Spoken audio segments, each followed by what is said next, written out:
जाए। मैं रंजन सिंह, प्रदेश प्रवक्ता लोक जनशक्ति पार्टी रामविलास। आज नवादा की इस ऐतिहासिक धरती पर आप प्रेस मीडिया के माध्यम से ये आप सबों को निमंत्रण देने आया हूँ कि जो लोग अपने आप को बहुजन के हिमायती कहते हैं और बाबा साहब के तस्वीरों को पैर से रौंदते हैं, उनके मरणोपरांत तस्वीर को रौंदने की घटना को छोड़ दीजिए।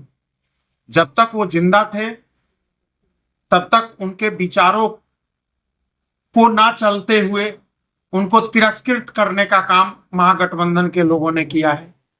मरणोपरांत उनके बनाए गए संविधान को रौंदने का काम किया है। आपने देखा होगा कि पूरे देश में और बिहार में बहुजनों को हिमायत करने वाले सिर्फ और सिर्फ एक चेहरा हमारे नेता आदरणीय श्री चिराग पासवान जी हैं, जो कि बहुजनों के हितों के रक्षा के लिए सदैव तत्पर रहते हैं। बात अगर एक तरफ बहुजन की हो तो दूसरी तरफ सवर्ण गरीबों की रक्षा की बात हो।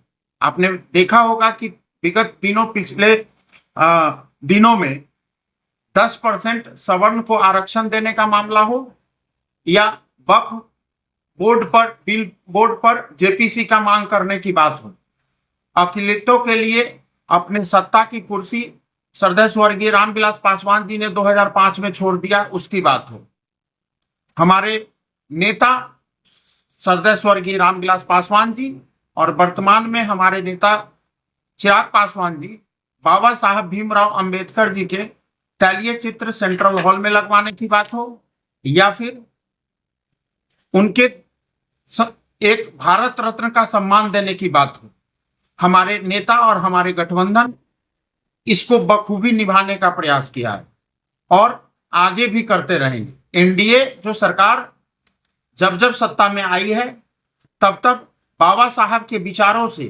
बाबा साहब के बनाए गए संविधानों से, सबका साथ सबके विकास के नारा के साथ सरकार न्याय की सरकार चलाने का काम किया है। लेकिन पिछले कुछ दिनों से हमारे नेता के खिलाफ एक भ्रमजाल की स्थिति विपक्षियों के द्वारा चलाया जा रहा है कि ये 5% के नेता हैं, ये किसी जाति विशेष का नेता है।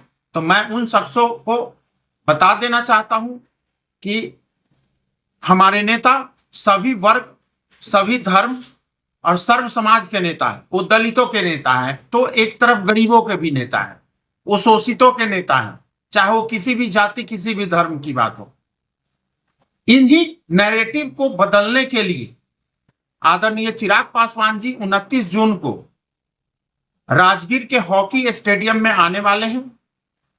आपके माध्यम से हम सभी लोगों को निमंत्रण देते हैं कि आइए बहुजनों के हित के रक्षा के लिए, उनके हक एवं अधिकारों के लिए, गरीब के अधिकारों के लिए, चिराग पासवान जी के बिहार फर्स्ट और बिहारी फर्स्ट विजन के लिए उस मैदान में आइए और संकल्प लीजिए कि विकसित बिहार में बनने में हमारे नेता आदरणीय चिराग पासवान जी की जो भूमिका होगी उस भूमिका में अपनी भागीदारी को सुनिश्चित करें।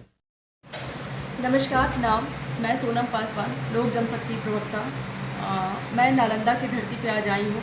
नालंदा वासियों से ये अनुरोध करती हूँ कि आगामी 29 जून को बहुजन भीम समागम कार्यक्रम का आयोजन किया जा रहा है, जिसमें हमारे राष्ट्रीय अध्यक्ष माननीय श्री चिराग पासवान जी उपस्थित होंगे। पार्टी के सभी वरिष्ठ नेता उस दिन मौजूद होंगे। मैं यहाँ के वासियों से ये उम्मीद करती हूँ कि उस कार्यक्रम में उपस्थिति दर्ज कराएं और हमारे पार्टी के विज़न को सुने और आगामी चुनाव में हम लोग किस तरह से तैयारी कर रहे हैं उसको लेकर के भी हम लोग अपनी बातों को रखेंगे। आप लोगों की भागीदारी होना अनिवार्य इसलिए भी है क्योंकि आप लोगों का दायित्व बनता है कि आपका सरकार कैसा हो, किस प्रकार का हो, किस तरह से आपके सरकार को आपके डेवलपमेंट के लिए कार्य करना है। ये सब चीज़ों का हम लोग वहाँ विश्लेषण रखेंगे, करेंगे। तो आप लोग प्लीज़ वहाँ मौजूद हों और हमारे कार्यक्रम में अपनी सहभागिता दर्ज करें। समागम का उद्देश्य क्या है मैडम?